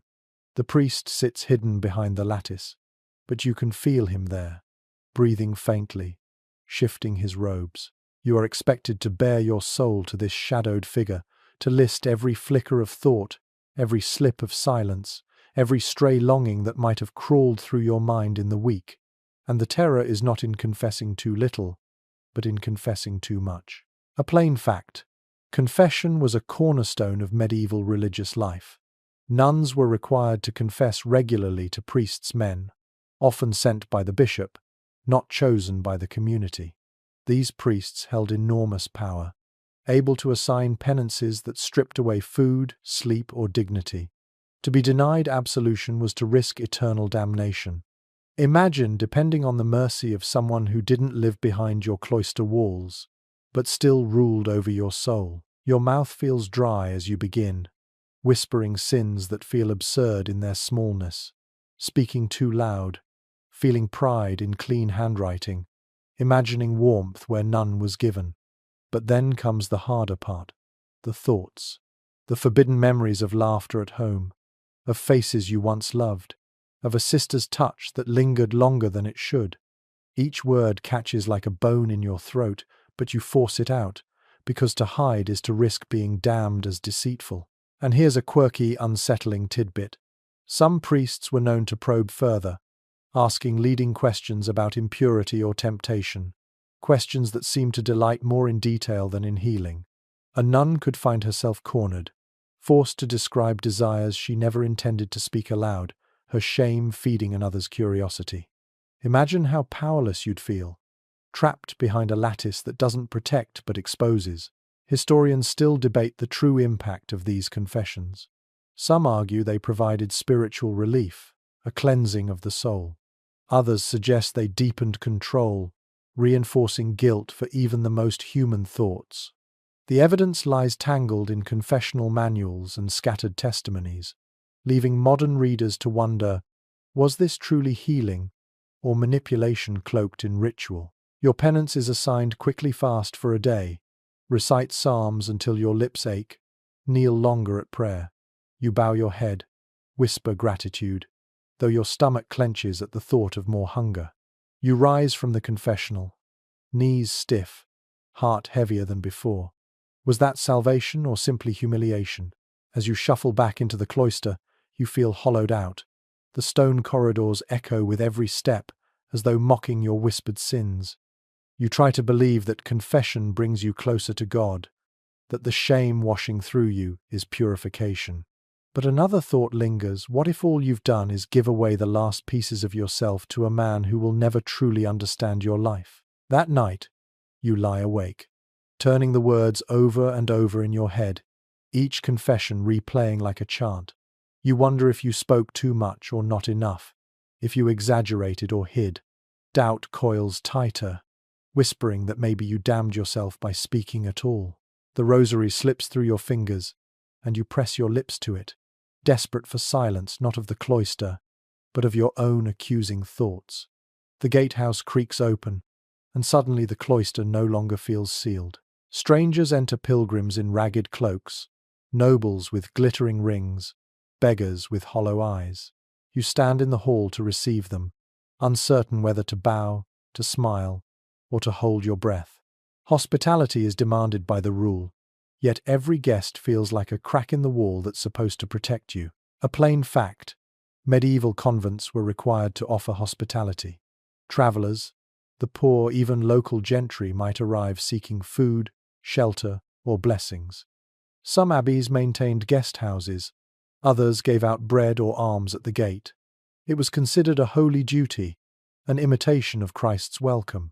Yet for nuns who lived cloistered lives, each visitor carried risk strangers could bring trouble, gossip, or disease. You watch a line of pilgrims shuffle in, their boots caked with mud, their hands outstretched. The smell hits first sweat, manure, damp wool. One coughs into his sleeve, a wet sound that makes your skin prickle. You offer him bread anyway because refusal isn't an option. Your fingers brush his as he takes it, and for a moment you feel the hot fever of his skin. You pray it's nothing, though you know better. And here's a quirky tidbit. Convents sometimes welcomed nobles not just with bread, but with small luxuries, wine, cleaner bedding, even fresh fish, while the poor received crusts. Hospitality, it seemed, was holy, but not entirely equal. Imagine preparing a chamber with fine linens for a lord, while giving a beggar a bench by the kitchen fire. Both were charity, but one bought influence while the other bought little more than fleas. The abbess oversees every encounter, her eyes sharp as a hawk's. A whispered word too long, a smile too wide, and suspicion falls. You keep your voice low, your hands busy, avoiding the gaze of men who linger too long. One pilgrim stares openly, his grin crooked, his eyes hungry in a way that has nothing to do with food. You pull your veil tighter and turn away, pulse racing. Historians argue over how dangerous these encounters truly were. Some records show convents flourishing through generous donations from grateful visitors. Others tell darker tales, nuns accused of impropriety, or outbreaks of disease that swept through after welcoming the sick. Was hospitality a blessing or a curse? Perhaps both, depending on who crossed the threshold. The children are hardest, thin little figures clinging to their mothers' skirts, eyes wide as they accept scraps of bread. You want to reach for them, but you don't. You aren't supposed to. Affection is reserved for Christ, not for wide-eyed children who remind you of the family you left behind. Still, when one small hand touches yours, sticky with dirt, you feel your heart lurch in a way no psalm has ever managed. That night, you wash your hands until your skin burns, scrubbing away the touch of strangers. The water smells faintly of vinegar, meant to purify, but you know it can't erase the risk. Disease clings invisibly, waiting. You lie in the dormitory listening to a sister cough, wondering if today's visitors left something behind besides gratitude. The gate has closed again, the convent sealed, but the air feels different, heavier, tainted. You realize the wall isn't protection at all. It's only stone. And what seeps in from the world outside, hunger, sickness, temptation, cannot be barred by doors. You pace the cloister walk, the same stone path you've traced 1,000 times. The walls rise on every side, high and pale, the sky above cut into neat squares by arches. At first, the enclosed garden felt peaceful, an island of green in a world of stone. But now, the more you walk it, the more it feels like a trap. You circle the same walls until even your footsteps sound tired, as though the stones themselves have memorized you. A plain fact: cloister design in medieval convents was deliberate. Enclosed quadrangles kept nuns separated from the outside world, reinforcing the vow of enclosure. Movement was tightly controlled. Work, prayer, and rest all happened within these walls. Journeys beyond were rare and usually required permission. The cloister was meant to symbolize heaven's order, but in practice, it could feel more like a cage. You trail your hand along the cold stone, the roughness scraping your fingertips. The smell of damp mortar rises, mingled with the faint musk of moss creeping into cracks. Birds wheel overhead, free to dart in and out, their wings slicing the sky. You envy them so sharply it aches. Every time a sparrow slips through the arches, you wonder if it mocks you or pities you. And here's the quirky tidbit. Some convents carved little faces into the cloister walls, grotesques, saints, even animals. They stared down at the sisters with gaping mouths and bulging eyes, guardians or jesters depending on how you looked. Imagine circling the path at night, torchlight throwing shadows that make the stone faces grin or grimace, as though mocking your captivity. The abbess insists the cloister is holy ground, that circling it in silence is prayer itself. But as you walk it again and again, it feels less like devotion and more like pacing a prison yard. The rhythm is relentless. Turn left, turn right, past the same arch, the same corner, the same patch of worn stone where countless feet have stumbled before yours. Time collapses, days blur, and you lose track of how many circuits you've made. Historians still dispute how nuns experienced this confinement. Some argue that enclosed space offered safety, focus, even empowerment, a sanctuary from the chaos of the outside world. Others insist it bred claustrophobia, madness, and despair, especially for women sent to convents against their will. The truth is slippery, perhaps different for each sister. But as you circle again, heart heavy, the second view feels sharper. You pause by the cloister garden, herbs sprouting in neat rows. The air smells faintly of mint, but even here the hedges form walls. You bend to pluck a weed, fingers brushing soil, and the earth feels like the only thing real. Above, the sky fades to dusk, streaked with pink, but the arches frame it like a painting you'll never step into. That night, lying on your straw pallet, you close your eyes and see the cloister still. You feel yourself circling in dreams, trapped in endless loops. The walls breathe with you, the arches loom, and even in sleep the path doesn't end. You realize with a shiver that the cloister has seeped inside you, etched into your bones, and no matter how far your mind wanders, your body will always return to these same four walls. You rise before dawn again, but instead of prayer filling your head, it's memory. The faint smell of roasted meat drifts into your imagination, though the refectory holds only stale bread. You hear echoes of laughter. Though the cloister is silent, you think of family feasts, of a father's voice booming across the table, of your mother's hands breaking bread warm from the hearth. You ache with the memory of it, a hunger deeper than any gruel can quiet. A plain fact: the vow of enclosure meant most nuns never returned home. Letters, if allowed, were censored or delivered late. Visits were rare, controlled, often brief. The convent was meant to sever ties with the world, to make the sister's only family the community of veiled women around her. But blood runs deeper than rules, and memories don't vanish just because the abbess forbids them. You kneel in the chapel, but instead of focusing on psalms, you see the face of your younger brother, grinning as he snatched food from your plate. You hear the gossip of neighbors, the clatter of market stalls, the rhythm of horses' hooves on muddy roads. Each recollection feels like temptation, as if joy itself were sin. Your heart swells, then cracks under the weight of longing. And here's a quirky tidbit. Some nuns scribbled secret notes about their families in the margins of prayer books, names, feast days, little prayers for loved ones. Centuries later, scholars have found these faint markings, tiny ghosts of defiance. Imagine hiding your family's memory between lines of psalms, your love smuggled onto parchment no one was meant to notice. Historians still argue whether nuns adapted to convent life by truly cutting ties, or whether they quietly nursed homesickness all their lives. Some evidence suggests devotion grew strong enough to dull the ache. Other records hint at constant letters, requests for visits, even escape attempts. Both realities likely existed, some resigned, some restless. You are restless. The thought of your mother's embrace makes your throat tighten. The idea of never seeing your family again feels like drowning while you're still breathing. You press your forehead against the cold wood of the pew, whispering prayers for their safety, though part of you knows the prayer is for yourself. You want them to remember you. You want proof you existed beyond these walls. At meals, the ache sharpens. A sister coughs beside you, splattering pottage onto the table, and the smell of onions turns your stomach. You imagine instead the spice of pepper on roasted meat, the sweetness of honey cakes. You can almost taste the crunch of an apple plucked fresh from a tree, juice running down your chin.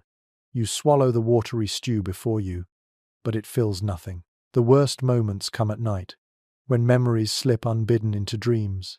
You dream of your sister's wedding, her veil bright and light, not heavy like yours. You dream of children tugging at your skirts, their laughter ringing through fields. You wake with tears on your face, ashamed and yet unable to stop the longing, and in that shame lies the cruelest truth. Memory itself feels like sin. To love your family, to miss them, to hunger for their voices, it all threatens the vow you swore. But memory will not be silenced. It claws its way back in, sharper with each passing day, until even the cloister walls echo with ghosts of your former life. Night falls, and with it come the small scurrying sounds that make your skin crawl. You pull the thin blanket to your chin, though it does little against the cold, and hear the patter of tiny claws across the dormitory floor. A flicker in the corner of your eye shows the culprit a rat, sleek and bold, darting toward the crumb of bread someone left beneath a cot. You whisper a prayer, not for deliverance, but for the creature to keep its distance. A stark fact: medieval convents, like nearly all buildings of the time, were rife with vermin. Straw pallets harbored fleas, lice clung to hair and clothing, and rats prowled the kitchens, gnawed through walls, and even ran across sleeping bodies. Sanitation was rudimentary at best. Nuns lived close together, sharing both work and infestation, and while abbesses ordered constant cleaning, dirt and disease always returned. You rise in the dark to shake straw from your bedding, only to see the telltale droppings scattered across the floor. The smell is unmistakable, musty, sour, a hint of decay. You gag quietly, then tuck yourself tighter into the blanket, though you know cloth offers no defense against teeth. When sleep finally comes, you wake with bites on your arms, small red welts that itch until you nearly scratch your skin raw. And here's the curious tidbit. In the same dormitories where rats and fleas thrived, relics of saints were treasured. Bones, teeth, or scraps of cloth believed holy were locked in reliquaries, kissed and venerated. Imagine kneeling to touch the finger bone of a saint, then returning to a straw bed alive with lice. Sanctity and filth lived side by side, and somehow the sisters were told to see both as holy trials. The contradiction gnaws at you. You line up in the chapel to kiss a relic, perhaps a rib of St. Margaret, or a fragment of the true cross, while the scent of mildew clings to your veil. You press lips to cold bone, then cough from the dust rising in the air. Was this sacred touch meant to cure you of the very sicknesses crawling through the dormitory? Historians still argue whether relics offered real comfort or were tools to keep faith burning despite grim reality. For you, the answer is murkier. Relics might lift the soul, but they do nothing for rat bites. You recall one sister swearing she saw a relic glow faintly in the dark, proof of its holiness. Another claimed her fever broke after praying before a saint's skull. But just as often, the relics failed. Pestilence swept through anyway. The vermin returned anyway. And still, the sisters clung to them, because hope, even fragile, was better than despair. You lie back down, scratching at your arms, listening to the soft chewing sounds in the walls. Somewhere nearby, a reliquary gleams faintly by candlelight, locked in the sacristy, guarded as though it contained heaven itself. Yet here you are, sharing your bed with vermin. You realize, with a weary sigh, that holiness in this place is always paired with horror, and there's no escaping either. The abbess's voice cuts across the chapel, sharp as flint. Your fault has been noted. You lower your eyes, heart pounding, as she announces your penance before the sisters. Shame burns hotter than the cold stone beneath your knees. You are ordered to wear the rough shirt, spun of hair and bristle, next to your skin. The scratch begins the moment it touches you, a crawling itch that feels like ants swarming under cloth. This is humiliation in fabric form, and it will not let you forget. A plain fact: public penance was common in medieval convents. Nuns who broke rules, whether by speaking out of turn, showing pride, or any number of tiny faults, might be punished with hair shirts, barefoot processions, or even self-flagellation. These rituals were meant to purge sin through pain, visible to the whole community. It was discipline and theatre at once, a way to keep everyone trembling under the same authority. You shuffle forward, ordered to walk the cloister barefoot, Each step stings as cold stone bites into your feet, grit lodging between toes, splinters pricking your soles. Sisters watch silently, some with pity in their eyes, others with relief that it is not their turn. Your cheeks burn, but you dare not hide your face. Humility means exposure. To resist would mean harsher punishment still. And here's a striking little tidbit. Some penances required sisters to carry heavy stones in their arms, circling the cloister until exhaustion made them stumble. Others were ordered to lie flat at the threshold, letting every nun step over their body as they entered chapel. Imagine the weight of dozens of feet brushing past, your body reduced to nothing but a human floor. Humiliation wasn't just symbolic, it was physical, crushing, and inescapable. Historians still debate whether these rituals truly cleansed the spirit or simply reinforced control. Some argue the shared spectacle reminded nuns of their unity in weakness. Others suggest it was a calculated performance of power, stripping individuality until only obedience remained. When you kneel again on the chapel floor, hair shirt biting into skin, it's hard to feel holy. You feel raw, diminished, aching. The abbess instructs you to strike yourself with the scourge, a short whip with knotted cords. Your hand trembles as you raise it. The first lash shocks more than it hurts, but the sting grows with each blow, welts rising on your skin beneath the coarse shirt. You bite your lip to keep from crying out, because tears might look like rebellion. You count the strokes silently, wondering at which number God supposedly forgives. Later, when you collapse onto your pallet, your body quivers with exhaustion. The itch of the hair shirt hasn't lessened. Each welt throbs, each scratch deepens. And yet, strangely, a calm settles too. Perhaps it is relief that the ritual is finished, that the abbess is satisfied for now. Or perhaps it is the dull quiet that follows pain, when the body has nothing left to fight with. The sisters file past, their faces unreadable. None speak, though some glance briefly, eyes heavy with recognition. Tomorrow, one of them may stand in your place. That knowledge binds you together in silence, a sisterhood of shame. You close your eyes, the scourge still coiled in your hand, the hair shirt scraping every breath. You wonder if God noticed your humiliation, or if only the abbess did. Either way, your body is marked, and your spirit feels hollowed. Punishment has done its work. The abbess gathers the sisters in the chapter house, her voice carrying the weight of something far larger than the convent walls. Rome has spoken again. A new levy of taxes, stricter oversight from the bishop, more orders handed down from men who have never set foot in this cloister. You sit stiffly on the bench, hands folded, heart sinking. Decisions made hundreds of miles away ripple into your narrow life, and there is nothing you can do but endure. A plain fact. Medieval convents were not islands. They answered to bishops, to local lords, and ultimately to Rome. Papal decrees might alter daily practice, confiscate wealth, or even shut houses down. Kings, too, treated monasteries and nunneries as convenient treasuries, raiding their lands in times of war or debt. A convent could be devout, orderly, even thriving, and still be dragged into ruin by politics. You feel the tension ripple through the sisters. Rumors say the abbey's lands will be reassessed, rents raised, coins demanded for Rome's endless wars or building projects. The convent's tiny comforts, candles, ink, cloth for habits, will shrink further. You imagine meals thinning to almost nothing, or the abbess selling off the last relic to cover taxes. Your stomach clenches harder than hunger ever could. And here's a curious tidbit. Some abbesses fought back, writing petitions or travelling to court to defend their houses.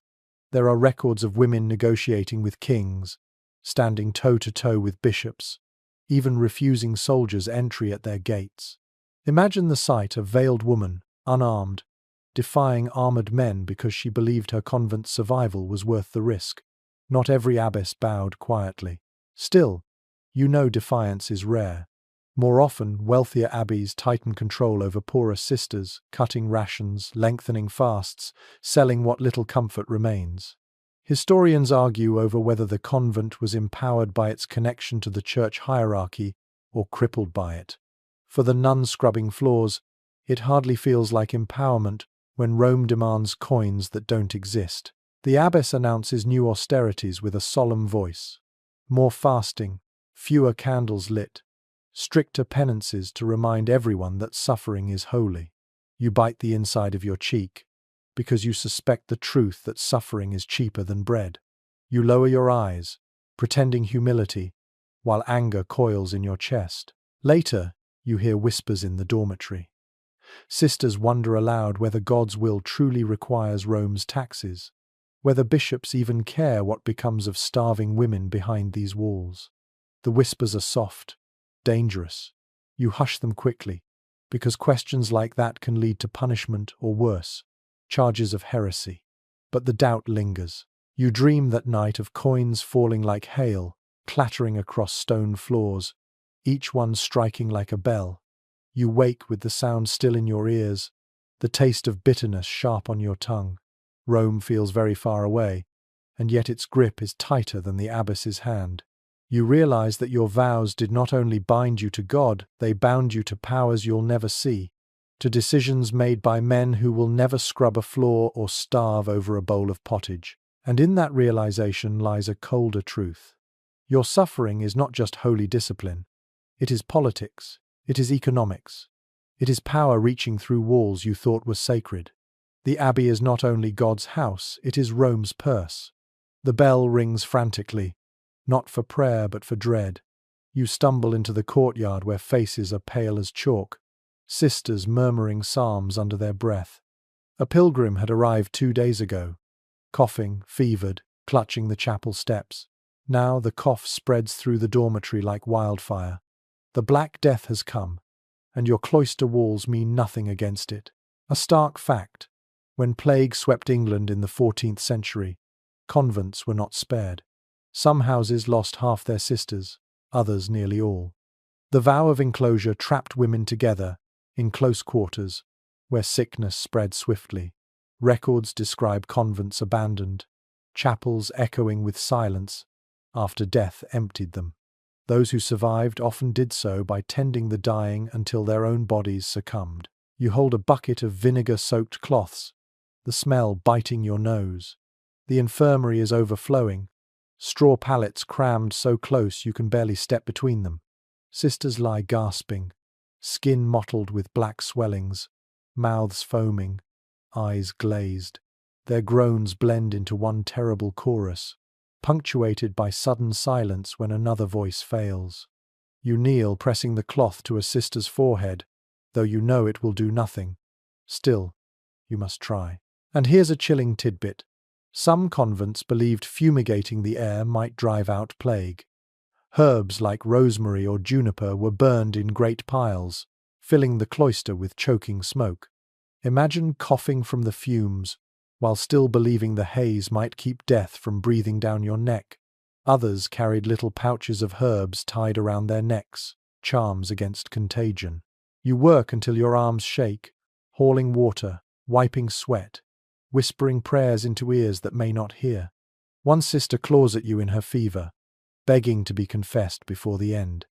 You call the priest, but he hesitates at the door, fear plain in his eyes. You want to scream at him to come in, but your throat locks.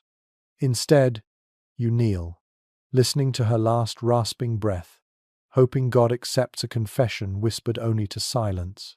Historians still debate how nuns endured plague years. Some see their care for the dying as heroic sacrifice, proof of devotion. Others argue it was simply lack of choice trapped within walls. They had no escape. Both may be true. What is certain is that convent death rates were devastating. Whole communities wiped from records as if they had never sung a psalm. At night, the dormitory reeks of sweat and death. Sisters turn in their pallets, coughing, muttering, clutching rosaries. You lie awake, fingers tight on your beads, ears tuned to the rhythm of breathing around you. Each pause in the chorus makes your heart jolt. Was that silence death? You whisper prayers faster, as if speed might shield you. In the morning, bodies are carried out to shallow graves in the convent yard. The soil is thin, and the stench rises quickly. You join the procession, your voice hoarse as you chant the prayers for the dead. The abbess looks older already, lines carved deep into her face. But she stands firm, insisting God still watches. You try to believe her. Yet as another bell tolls, louder, heavier, you realize this. Plague has no respect for vows. It devours rich and poor, abbess and novice, holy and sinful alike. Behind these sacred walls, you are no safer than the beggars at the gate, and that knowledge settles colder than any winter frost. The plague has barely receded when another shadow creeps into the cloister, not death this time, but scandal. Word drifts in from outside, whispered by pilgrims and muttered by priests. People are beginning to suspect nuns of corruption. They say convents are too wealthy, or too lax, or too sinful behind their walls. You feel the sting before the accusations even reach your own abbey. The world imagines your life as indulgence while you scratch your arms bloody from lice and gnaw on crusts of stale bread. A plain fact. Throughout the later Middle Ages, rumours of misconduct dogged convents. Some critics claimed nuns lived in idleness, eating well while peasants starved. Others accused them of immorality, alleging affairs with priests or secret trysts behind cloister walls. Scandals, real or fabricated, were weaponized by reformers, bishops, even kings, used to seize lands or justify stricter control. You hear it first in confession. The priest mutters that women's houses are not what they once were, that discipline is failing. His words drip like vinegar, sour and sharp, leaving you shaken. Later, a pilgrim at the gate smirks when he takes bread from your hand, muttering that convents are brothels in disguise. His laughter lingers in your ears long after he's gone. And here's the quirky tidbit. Some satirical songs from the period mocked nuns as gluttonous or lustful, painting them as figures of ridicule. Minstrels joked of abbesses keeping lovers or sisters sneaking meat into fast days. None of this matched your lived reality, yet the stories stuck in the minds of outsiders. Imagine starving in silence, only to be accused of feasting. Imagine longing for freedom, only to be painted as wanton. Historians continue to argue about the truth of such charges. Some point to evidence of genuine lapses, wealthy abbeys that grew complacent, individuals who broke vows. Others argue the scandals were exaggerated or fabricated by male clerics, eager to control female communities. What is clear is that suspicion fell heavily, and once it spread, innocence was rarely believed. Inside the cloister, you feel the weight of the world's eyes even when no one is watching. The abbess tightens rules, sharpens punishments, insists on stricter fasts and longer vigils. She says it is for your souls, but you sense another motive, proving discipline so no outsider can accuse her of negligence. Your body pays the price for someone else's reputation. At meals, silence grows heavier. Each bite feels judged, though no one speaks. At prayer, voices strain louder, desperate to prove holiness. Sisters whisper less in the dormitory, fearful that affection could be twisted into scandal. You move through days feeling not just confined by walls, but condemned by invisible accusations that creep over the stones like mold. You dream of standing before a crowd outside the cloister, shouting that they are wrong, that your life is cold, hungry, punishing. But in the dream, no one believes you. They laugh, or sneer, or turn away. You wake with your fists clenched, nails digging into your palms, the silence around you thicker than before. The cruelest part is this: guilt doesn't matter. The convent can be innocent, the nuns devout, and still the accusations stain. You realize the cloister is not just a prison, it's a stage, and the world beyond its walls is eager to imagine your suffering as sin. You slip the scrap of parchment from your sleeve with fingers trembling harder than they should. It is nothing extraordinary, just a few words written in a shaky hand, a line of psalm twisted into private meaning, perhaps even a name that should never be spoken again. But here, within these walls, the smallest letter can carry the weight of damnation. Writing without permission, keeping words not meant for communal eyes, is dangerous. A plain fact. Correspondence from medieval nuns was strictly monitored. Letters to family were often censored, and private notes could be considered rebellion against enclosure. Even scribbling on scraps of parchment could be branded disobedience, if not outright sin. The Church feared secret communication because it meant ties to the outside world or bonds between sisters that threatened obedience to God and abbess alike. Your heart races as you read the words again by candlelight, though you've memorized them. The parchment is warm from your palm, as though alive. You tell yourself it is innocent, but still you hide it under your mattress, as if it were contraband more damning than flesh itself. And here's the quirky tidbit. Convent records tell of letters discovered and burned publicly, sometimes along with the writer's penance read aloud before the community. Imagine the humiliation of hearing your private words, perhaps only a prayer for your mother, or a confession of longing turned into evidence of sin, then reduced to ash before your eyes. You think of that as you lie awake, listening for footsteps in the dormitory. What if the abbess searches? What if a sister betrays you? The fear gnaws worse than hunger. You imagine the parchment curling in flame, your secret evaporating in smoke, your shame displayed for all.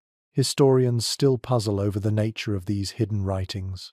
Were they truly subversive evidence of rebellion, romance, even heresy? Or were they simply human, small cries for connection in a life that stripped away the self?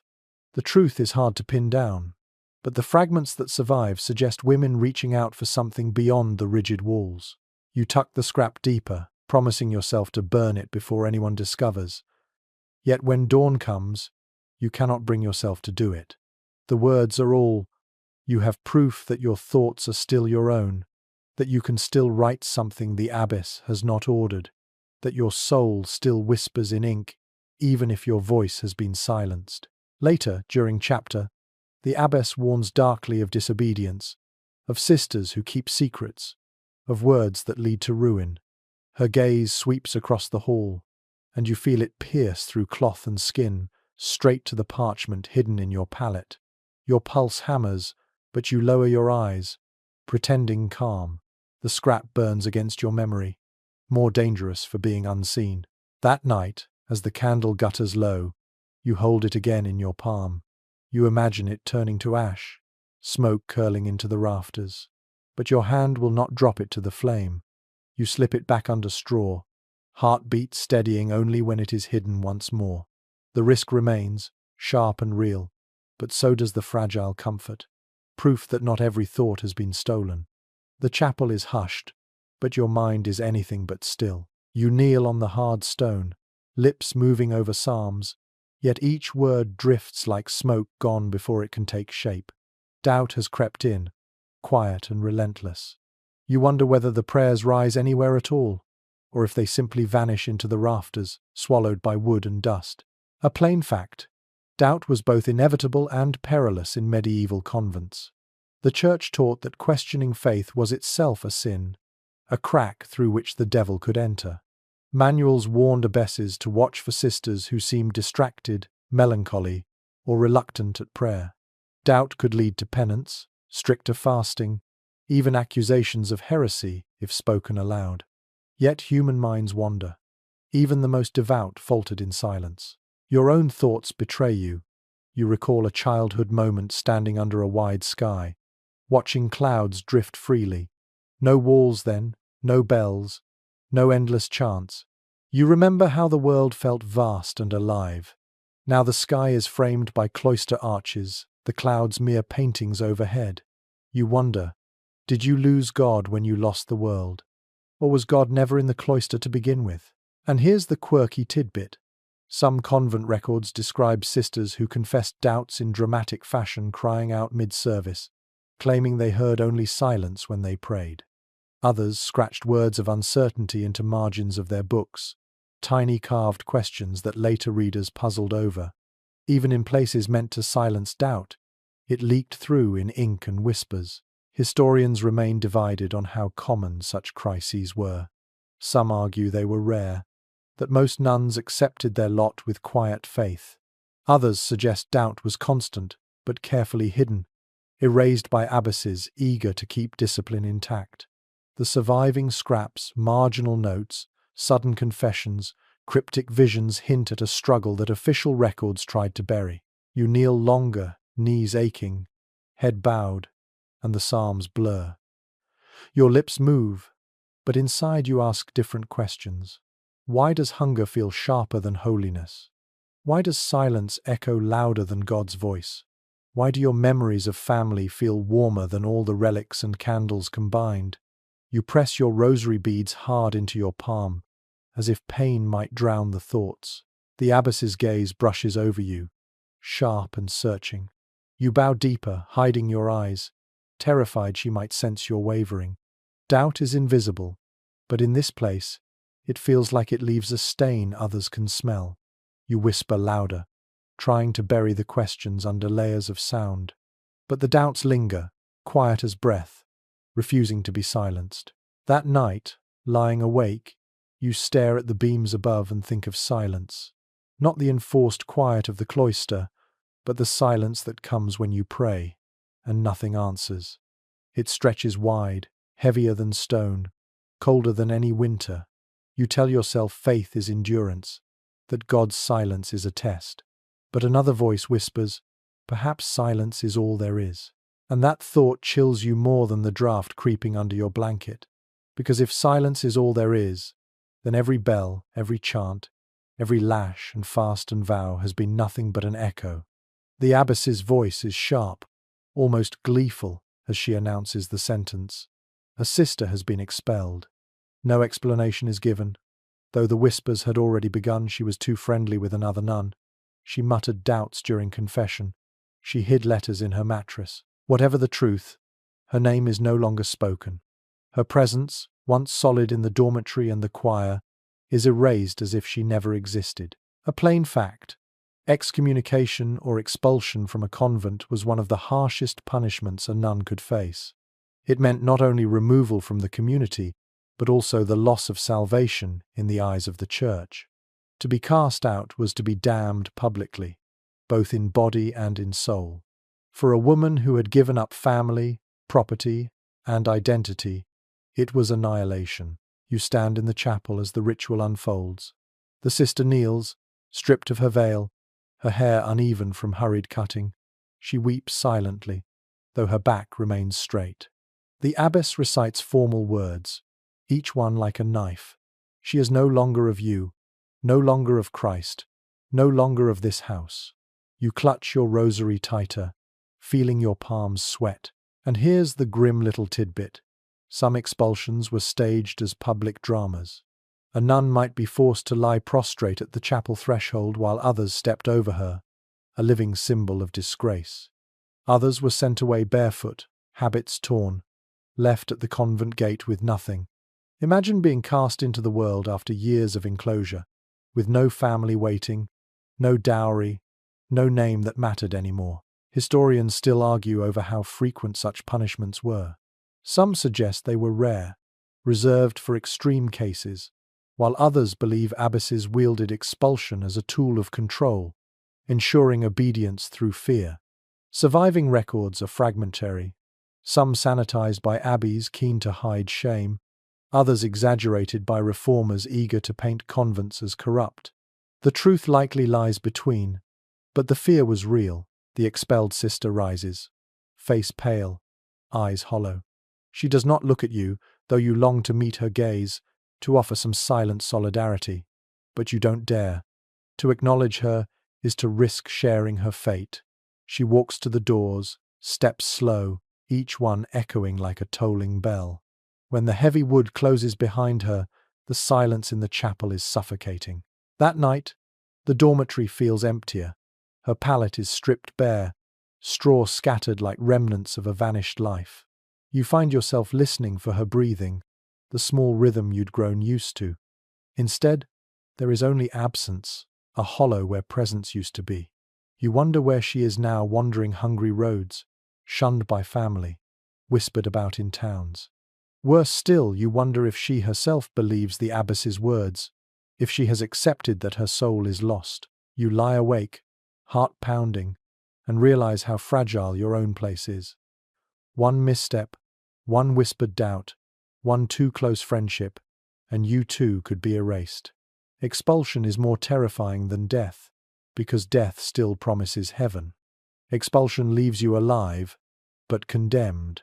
And so you wake the next morning quieter, smaller, more obedient, not because faith has deepened, but because fear has. The roof leaks again. You huddle in the chapel as rain patters through cracks in the timbers, dripping onto the floor with soft, relentless rhythm. Buckets line the aisles like strange pews, each one filling slowly.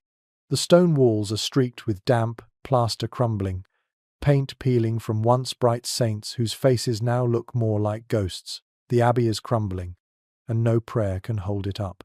A plain fact. By the later Middle Ages, many English convents suffered financial decline. Wars drained resources, royal seizures stripped lands, and mismanagement left roofs unrepaired, books stolen, and buildings decaying. Some abbeys limped on in poverty, others were absorbed or closed entirely. Even before Henry VIII's famous dissolutions, many houses were already shadows of what they once had been. You shuffle into the scriptorium, and the cold bites through your bones. The windows rattle, gaps stuffed with rags that let in drafts anyway. The precious manuscripts you copy show water stains, ink smudged by damp. One sister sneezes constantly, her cough rattling, the chill settling deep into lungs. The abbess orders more fasting for holiness, but you suspect it's because the granary is nearly empty. And here's a curious tidbit. When abbeys fell into poverty, relics were sometimes sold off to wealthy nobles. Imagine watching the bones of your patron saint, objects you'd kissed, prayed before, trusted to guard your soul, carted away in exchange for coins. Holiness bartered like livestock, leaving you with bare altars and emptier hearts. Historians still debate whether the decline of many convents was inevitable mismanagement or deliberate neglect by church and crown. Some argue abbesses lacked resources in a collapsing economy. Others claim corruption at the top siphoned wealth, while sisters starved. The records offer both accusations and defenses, but for those living inside, the outcome was the same: hunger, cold, and despair. You sweep water from the dormitory floor, your hands numb, the broom bristles sodden. Rats thrive in the damp, bold enough now to scurry across beds in search of crumbs. Your own blanket smells of mildew, and no matter how tightly you wrap it, the cold creeps in. Sleep comes only in shivers, broken by coughing, the sound of rain dripping endlessly into buckets. Once, the abbey may have been a place of beauty-painted walls, rich vestments, candles glowing in golden holders. Now the colours fade, the fabrics rot, the light gutters. You kneel before statues whose noses have crumbled away, eyes hollowed by years of damp. Saints look less like protectors now and more like corpses. And yet, you're told to call this holy. The abbess insists the decay is a test, that poverty binds you closer to Christ. You try to believe it, but when your feet are wet and your belly empty, faith feels as fragile as plaster. One night, you dream of the abbey collapsing entirely, roof falling, walls shattering, relics scattered into the mud. You wake with heart pounding, straw sticking to your face, rain dripping steadily nearby. The dream feels less like fantasy and more like prophecy. The abbey is crumbling around you, and so, slowly, are you. Your hands tremble as you thread the rosary beads, their surface worn smooth by decades of desperate fingers.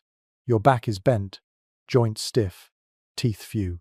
You are no longer the young novice dragged from bed at dawn. You are an old woman now, shaped and scarred by years of prayer, hunger, labor, and fear.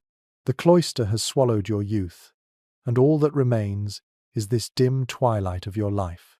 A plain fact. Many nuns lived out their entire existence within the convent, dying there after decades of enclosure. Few left once vows were taken, and fewer still had family to return to, even if they did. Some grew old and frail in dormitories without medical care, their final years marked by pain and solitude. Others found small roles tending novices, teaching prayers, or simply sitting in the chapel, beads slipping through weakened hands. Your body aches constantly now. Kneeling is agony. So you lower yourself slowly, biting your lip to stifle groans. Rising is worse. You shuffle when you walk, veil brushing the floor, your vision blurred by age. The abbess no longer demands much from you. Your labor has dwindled, but she expects your presence at prayers, even if your voice is thin and wavering. And here's the bittersweet tidbit. Some convents kept elderly sisters busy by having them care for children left as boarders, teaching them letters or prayers. Imagine passing on scraps of learning to wide-eyed girls who will soon enough be locked into the same cycle. A strange, sad inheritance. Historians debate whether age softened convent life. Some suggest old nuns were revered, treated as wise mothers.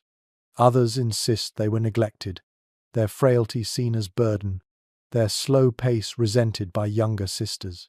The evidence is patchy, contradictory, leaving the truth unclear. From where you sit, bent and cold, reverence feels unlikely. You remember younger years, when rules chafed but your body could endure. You scrubbed floors until knuckles bled, hoed gardens under sun, copied pages by candlelight. Now, you can barely lift a broom. The work is no longer demanded of you. But the emptiness left in its place is not freedom, it is waiting, waiting for the end. Each night, you clutch the rosary tighter, whispering prayers with the rhythm of breath. You pray for the dead sisters who went before, for the expelled whose names you no longer dare to speak, for your own soul when it departs this aching shell. Sometimes, in the silence between words, you feel the weight of doubt again. Was it all for nothing? Was God listening? Or only the stone walls? The novices avoid your gaze. To them, you are a warning, not an example. They see their own future in your stooped shoulders, your shaking hands, your toothless mouth. You want to tell them something: comfort, advice, even rebellion, but your voice cracks, and words fade. The silence wins. One dawn, as the bell tolls, you struggle to rise and nearly collapse. Two sisters catch your arms, lifting you gently. Their faces blur through your watery eyes. You want to thank them, but your breath is too thin. You shuffle to the chapel, beads clutched so tight they leave marks in your palms. You wonder how many more mornings your body will answer the bell. How many more nights you will whisper prayers into silence. The cloister has taken your hair, your freedom, your laughter, your youth. Now it prepares to take what remains, your final breath. The yard is quiet, softer than you expected. You are carried out not by family but by sisters, veiled figures moving with solemn rhythm. The shroud around you is plain, no embroidery, no finery, just coarse linen wrapped tight, as if even in death you must be bound. The morning air smells of damp soil and cold grass, and the crows watch from the wall as if they've been waiting all along. A plain fact: nuns were most often buried in simple graves within the convent grounds, their resting places unmarked or marked only with a wooden cross that rotted quickly. Unlike noble women in the world, they rarely had stone effigies or grand memorials. Death in the cloister was quiet, anonymous, swallowed by earth, just as their lives had been swallowed by walls. The sisters chant low as they lower you down, their voices cracked and weary, rising against the wind.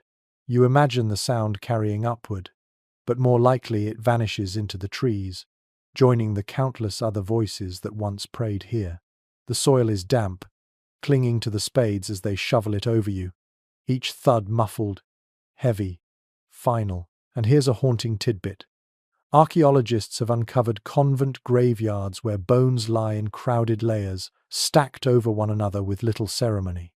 Some graves show signs of disease, malnutrition, or arthritis twisted into bones. Others are bare, no relics or markers to tell who they once were. Lives of devotion reduced to silence under the soil, forgotten until unearthed centuries later. Historians still dispute whether these deaths were seen as triumphs of faith or simply inevitable conclusions to lives of hardship. Chronicles praise holy sisters who died serene, but bones tell quieter stories of pain, hunger, age. Which version is true? Perhaps both. The cloister moves on without you. Another novice scrubs the floor, Another voice chants psalms in your place. Your name fades from daily memory. Your grave sinks into grass. Yet some echo of your existence lingers in the worn beads passed to another hand, in the faint ink strokes you left on parchment, in the silent stones that heard your prayers. The world beyond the walls may never know you lived, but the cloister will keep your silence, your suffering, and your shadow. And in that shadow lies the truth. Devotion here was never gilded, never gentle. It was harsh, hungry, fearful, and lonely. Your story, like so many others, ends not with a saint's crown, but with a shroud and earth falling cold. And now, as the last spade of earth settles, let the story quiet itself into something softer. The harsh clang of bells fades into a faint hum. The scratch of quills and the sting of hair shirts drift far away. Imagine the cloister not as stone pressing down, but as a distant echo, dissolving into mist. The cold air that once gnawed your skin becomes gentle, like evening breeze through an open window. Breathe slowly. Let the images of shadowed dormitories and flickering candles dissolve, leaving only the faint glow of memory. The footsteps of the abbess, once sharp and heavy, now grow light, almost weightless, until they vanish altogether. Even the rats in the walls, the coughs in the chapel, the endless chants they slip away, softened until they're no more troubling than the rustle of leaves in the dark. The fear that clung so tightly, the fear of demons, of doubt, of exile, fades too. In its place is stillness. The cloister gates stand open at last, not to trap you, but to let you wander where you will, perhaps into a meadow filled with wildflowers, or a sky where no walls frame the clouds. You are no longer bound by bells, no longer crushed by silence. You are simply breathing, resting, free. Let your mind drift now, away from stone and hunger, away from discipline and shame. Drift toward warmth, toward comfort, toward peace. The nuns of history may have suffered, but here, in this quiet moment, you need not. The story has ended, and its weight can sink gently into sleep. So close your eyes, soften your breath, and let the last echo fall silent. Sweet dreams.